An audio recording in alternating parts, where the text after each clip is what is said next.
అందరికి good morning అండి. ఇప్పుడు మనం రేషియో అండ్ ప్రపోర్షన్స్లో కొన్ని ప్రాబ్లమ్స్ అయితే మనం చూద్దాం. అయితే నెక్స్ట్ ప్రాబ్లం వచ్చేసి ఒక తరగతి, ఓకేనా, ఒక తరగతి ఉందంట. ఆ తరగతిలోని విద్యార్థుల సంఖ్య ఏమో 72. ఒక తరగతిలో విద్యార్థుల సంఖ్య 72. వారిలోని బాలికల మధ్య నిష్పత్తి ఇచ్చారన్నమాట. అంటే ఆ తరగతిలోని బాలురు అంటే బాయ్స్ గర్ల్స్ మధ్య నిష్పత్తి ఎంత ఇచ్చాడంట? 7:5.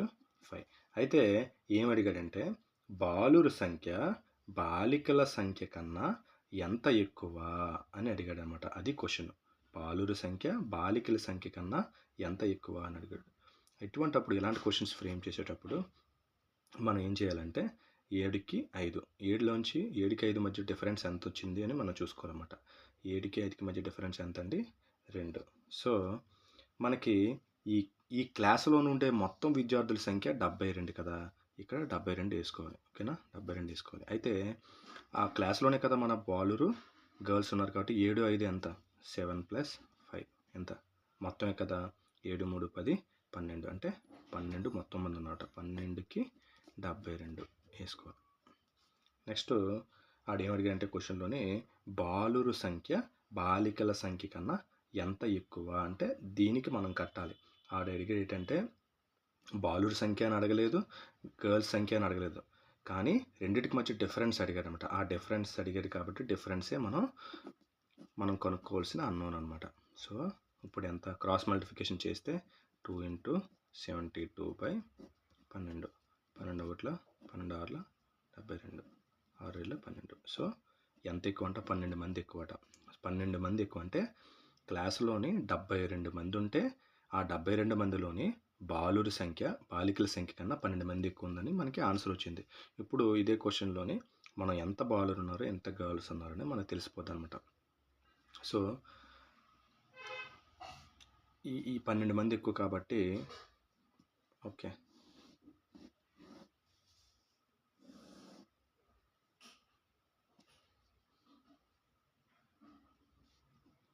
(12 × 72) అయితే 7 ఎంత?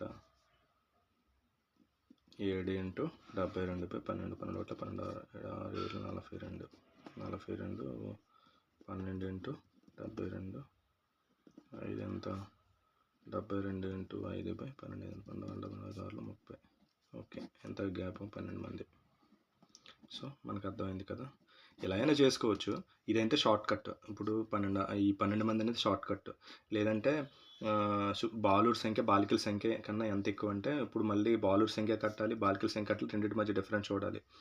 ఇప్పుడు మొత్తానికి ఈ 12 చూసారా? 12 మొత్తం 12 కాబట్టి అంటే సపోజ్ ఇది 7 పార్ట్లు, ఇది 5 పార్ట్లు, మొత్తం 12 పార్ట్లు. 12 పార్ట్లకి మొత్తం పార్ట్లు 12 పార్ట్లకి 72 మంది అయితే 7 పార్ట్లకి ఎంత?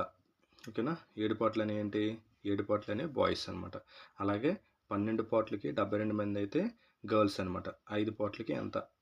అయితే 7 పార్ట్లు 5 పార్ట్లు కట్టిన తర్వాత ఆ 7 పార్ట్లు ఎంత వచ్చిందో చూసి 5 పార్ట్లు ఎంత వచ్చిందో చూసి వాటి మధ్య డిఫరెన్స్ 12 మంది అవుతుంది అనమాట. సో ఈ విధంగానే మనం చేసుకోవచ్చు. ఇది షార్ట్ కట్. నెక్స్ట్ క్వశ్చన్ చూద్దాం.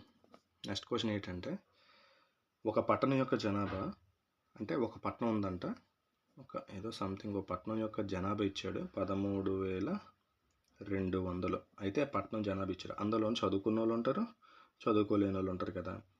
ఆ చదువుకున్న వాళ్ళకి చదువుకోలేని వాళ్ళకి మధ్య నిష్పత్తి ఇచ్చాడు. ఎంతంటే 7:4. అయితే ఇక్కడ ఏం అడిగాడంటే అయితే నిరక్షరాస్యుల సంఖ్య అక్షరాస్యుల కన్నా ఎంత తక్కువ అంటే వీళ్ళు ఎడ్యుకేటెడ్, వీళ్ళు అన్ఎడ్యుకేటెడ్ అనుకో. అయితే నిరక్షరాస్యుల సంఖ్య అక్షరాస్యుల సంఖ్య కన్నా ఎంత తక్కువ అని అడిగాడు.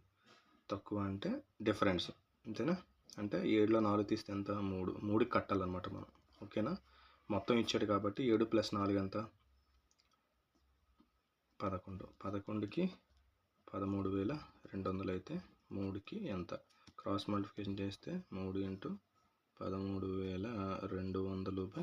11 ఒకట్ల 11, 11 22 0, 3 0 0, 3 2 6, 3,600 అంటే 3,600 3600 తక్కువ అనమాట. దేనికి? ఎడ్యుకేటెడ్ కన్నా అన్ఎడ్యుకేటెడ్ ఎంత తక్కువ అంటే 3600 తక్కువ. ఇది ఆన్సర్ అనమాట. సో ఈ విధంగా ఈ టైప్ ఆఫ్ మోడల్ అనేది మనకి చాలా ఇంపార్టెంట్. ఎందుకంటే ఎక్కువ ఇస్తుంది. ఏదైనా సరే ఎలాంటి మోడల్ మనకి వచ్చేటప్పుడు ఏంటంటే ఇప్పుడు కూడా ఈ మెథడ్ ఫాలో అయితే బెస్ట్ అనమాట. డిఫరెన్స్కే మనం కాలిక్యులేట్ చేసుకుంటే చాలా ఈజీగా మనకు వస్తుంది. అలా కాకుండా బాయ్స్కి కట్టుకొని గర్ల్స్కి కట్టుకుంటే కొంచెం దీని మీద టైం టేకింగ్ అనమాట. ఇదైతే కొంచెం టైం తక్కువ పడుతుంది అన్నమాట దీని మీద. అది నెక్స్ట్, ఒక తరగతిలోని బాలురు బాలికలు ఫర్ ఎగ్జాంపుల్ ఒక తరగతిలోని బాలురు బాలికల మధ్య నిష్పత్తి 9:5 ఇచ్చాడు. అయితే బాలురు సంఖ్య 45 అయితే మొత్తం విద్యార్థుల సంఖ్య అన్నాడు. ఇప్పుడు ఏంటి, వీళ్ళు బాయ్ గర్ల్ నిష్పత్తి ఇచ్చాడు. అయితే ఏమడిగాడంటే బాలురు సంఖ్య ఇచ్చాడు. అంటే బాయ్స్కి సంబంధించిన సంఖ్య ఎంత ఇచ్చాడంటే 45 మంది ఇచ్చాడు. అయితే మొత్తం విద్యార్థుల సంఖ్య అడిగాడు. అంటే మనకి ఇది ఇవ్వలేదు. అయితే ఆడు ఏమడిగాడంటే మొత్తం విద్యార్థుల సంఖ్య అడిగాడు. అంటే మొత్తం అంటే 9, 45 ఇచ్చాడు. మొత్తం అంటే ఈ రెండు కలపాలి కదా, 9 + 5 14 ఎంత, ఓకేనా? ఇది అడిగాడు అనమాట. ఇప్పుడు క్రాస్ మల్టిప్లికేషన్ చేయండి. 14 × 45/9, 9 1 9 5 14 5 ఎంత 70. సో 70 మంది మొత్తం ఉన్నారనమాట. 70 మంది మొత్తం ఉన్నారనమాట. ఈ నెక్స్ట్ క్వశ్చన్ చూద్దాం. నెక్స్ట్ క్వశ్చన్ ఏంటంటే, సపోజ్ ఒక మిశ్రమంలోని పాలు నీటిల మధ్య నిష్పత్తి అంటే ఇప్పుడు ఒక బకెట్ తీసుకోండి. ఇలాగా ఇందులోని పాలు ఉన్నాయి, నీళ్ళు ఉన్నాయి. వీటి మధ్య నిష్పత్తి ఎంత ఇచ్చాడంటే 11/5 అంటే 11:5 ఇచ్చాడు. ఇది మిల్క్, ఇది వాటర్. అయితే ఆ మిశ్రమంలో 60 లీటర్ల నీరు ఉన్నాయంట. అంటే ఆ మిశ్రమంలోని 60 లీటర్ల నీరు ఉన్నాయంటే వాటర్ ఇచ్చాడనమాట. 60 లీటర్స్ నీరు ఉన్నాయి.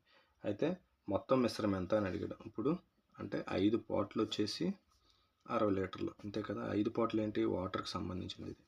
అయితే మొత్తం ఎన్ని పాట్లు, 11 పాట్లు, 5 పాట్లు ఎంత, 16 పాట్లు. అంటే 16 పాట్లు అనేది మొత్తం మిశ్రమం యొక్క ఎన్ని లీటర్లు అని అడిగాడు కదా. అంటే 16 × 60/5 అంతేనా. 5 12 60 అంతేనా. 16 × 12 ఎంత, 72, 7 10 నోట్ల 12 19 192. ఆన్సర్ ఎంత, 192 వస్తుంది. సో ఆ విధంగా మనం కాల్కులేట్ చేయాలన్నమాట. నెక్స్ట్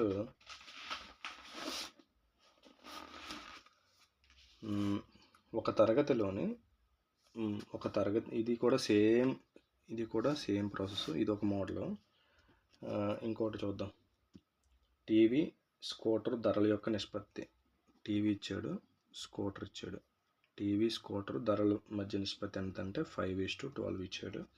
అయితే స్కూటర్ ధర టీవీ ధర కన్నా 21,000 ఎక్కువ అంటే ఈ మధ్య డిఫరెన్స్ ఇచ్చాడు. ఎంత ఎక్కువ అంట, 21,000 ఎక్కువ అని అన్నాడు. అంటే 21,000 ఎక్కువ. ఈ మధ్య డిఫరెన్స్ ఎంత,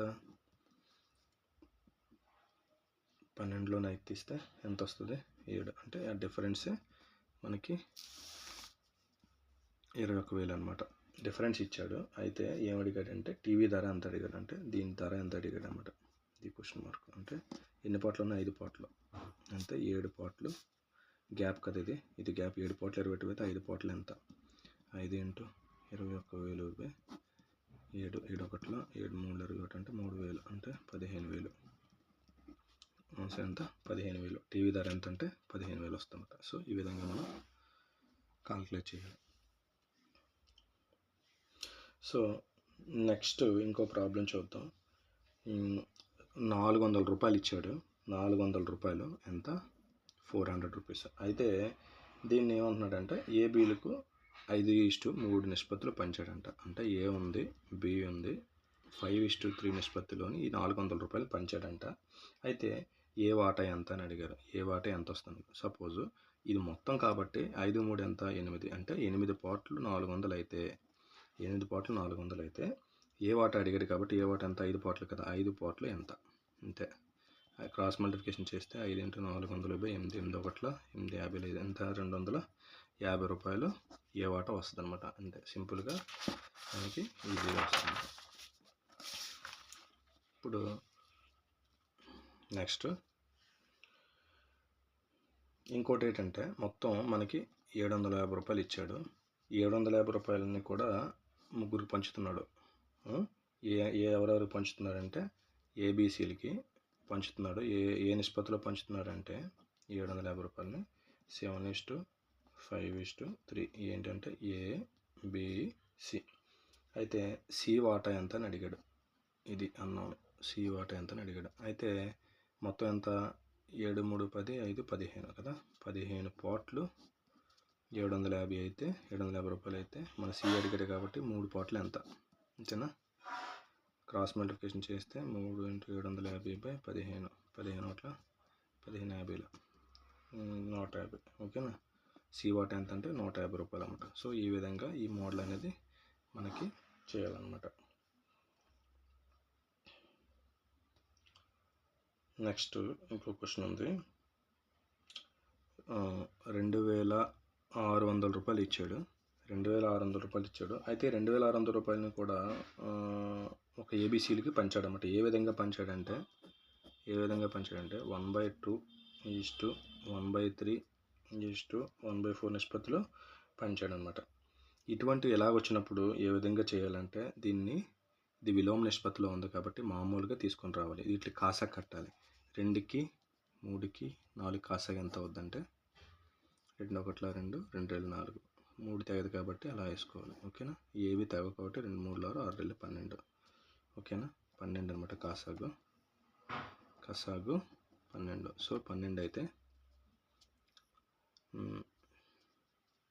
2 ఎంతల 12 6, 3 ఎంతల 12 4, 4 ఎంతల 12 3. సో మన నిష్పత్తి వచ్చింది 6:4:3. ఇప్పుడు ఈ నిష్పత్తిలో మనం పంచాలన్నమాట. ఇప్పుడు ఈ నిష్పత్తిలో పంచాలి కదా. ఏ విధంగా పంచాలి? మొత్తం 2600 రూపాయలు ఇచ్చాడు కాబట్టి 6 + 4 10 10 + 13 అంటే 13 పాటలు వచ్చేసి 2600 రూపాయలు అయితే 2600 ఆడు ఏమడిగాడంటే ఏ వాటా అడిగాడు. ఏ వాటా ఎంత అని అడిగాడు. అంటే ఏ వాటా అంటే ఎంత నిష్పత్తి 6 పాటలు ఎంత 6 × 2600/13 13 200 ఎంత 1200 రూపాయలు అన్నమాట.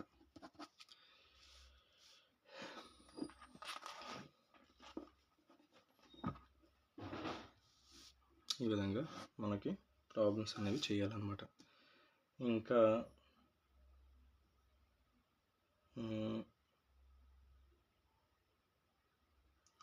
ఇంకో ప్రాబ్లం చూద్దాం.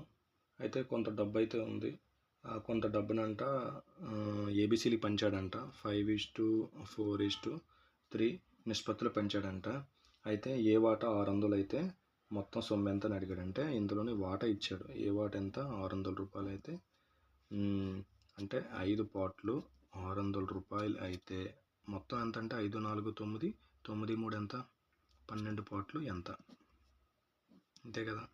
ఆడేమన్నాడంటే క్వశ్చన్లోని ఇక్కడ ఇందాక ఏమి ఇచ్చాడంటే మొత్తం సొమ్ము ఇచ్చేసి ఏ వాటా ఎంత బి వాటా ఎంత సి వాటా ఎంత అనేది అన్నౌన్స్ మనం క్యాలిక్యులేట్ చేయమండి. కానీ ఇక్కడ ఏమన్నాడంటే ఇండైరెక్ట్గా ఒక వాటా ఇచ్చేసిన తర్వాత మొత్తం వాటా ఎంత అని అడిగాడు. ఒక వాటా ఎంత 5 పార్ట్లు అంటే ఇది ఏ వాటా ఇది బి వాటా సి వాటా. కానీ ఏ వాటా అనేది 600 రూపాయలు ఇచ్చాడు. అయితే ఏ వాటా 5 పార్ట్లకి 600 రూపాయలు అయితే మొత్తం సొమ్ము ఎంత. మొత్తం సొమ్ము అంటే కావాలంటే ఎన్ని పార్ట్లు క్యాలిక్యులేట్ చేయాలి. 5 4 9 9 3 12 12 పార్ట్లకి ఎంత అంత అనేది మనం క్యాలిక్యులేట్ చేస్తే మనకి మొత్తం సొమ్ము అనేది వస్తుంది. క్రాస్ మల్టిప్లికేషన్ చేస్తే 12 × 600/5 5 1 5 12 120 అందుకనా ఎంత వస్తుందంటే 1440 రూపాయలు. అంటే ఈ విధంగా మనకి ముందు నుంచి వెనక్కి అడిగినా వెనక నుంచి ముందు అడిగినా మనం అనేది క్యాలిక్యులేట్ చేయాలన్నమాట.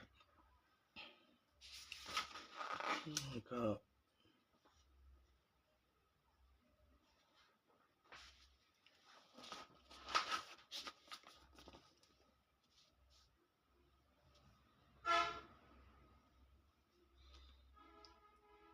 ఓకే సపోజ్ ఫర్ ఎగ్జాంపుల్ 700 రూపాయలు ఉన్నాయంట.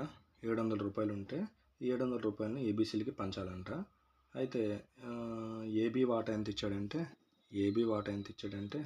2:3 ఇచ్చాడు. బీసీ వాటా ఎంత ఇచ్చాడంటే 4:5 ఇచ్చాడు. అయినా ఏ వాటా ఎంత అని అడిగాడు. ఇలాంటప్పుడు ఏంటంటే మనకు తెలుసు కదా, ఈ నిష్పత్తిలో రాసుకోవాలి. A/B/C నిష్పత్తిలో రాసుకోవాలి. అలా రాయాలంటే A/B ఎంత వచ్చింది? 2:3. B/C ఎంత వచ్చింది? 4:5 అంటే కింద రాయాలి. ఇప్పుడు ఎర్ర మార్క్ పెట్టుకోండి. ఓకేనా? 2 4 8, 4 3 12, 3 5 15. ఓకే, 8:12:15 నిష్పత్తి వచ్చింది. ఇప్పుడు మనకి ఏ వాటా అడిగాడు. ఇప్పుడు మొత్తం 700 రూపాయలు కాబట్టి మొత్తం పార్ట్లు ఎంత? 12, 8, 20, 20, 15, 35 పార్ట్లు. ఓకే, అంటే 35 పార్ట్లు వచ్చేసి 700 రూపాయలు అయితే మనకేమిటి ఏ వాటా అడిగాడు కాబట్టి 8 పార్ట్లు. ఓకే, 8 పార్ట్లు వచ్చేసి ఎంత? క్రాస్ మల్టిప్లికేషన్ చేస్తే 8 × 700/35, 35 20. ఓకే, 160 రూపాయలు. అంటే 160 రూపాయలు ఏ వాటా అనమాట. సో ఈ విధంగా మనం అది క్యాల్కులేట్ చేస్తాం అనమాట. Okay, thank you.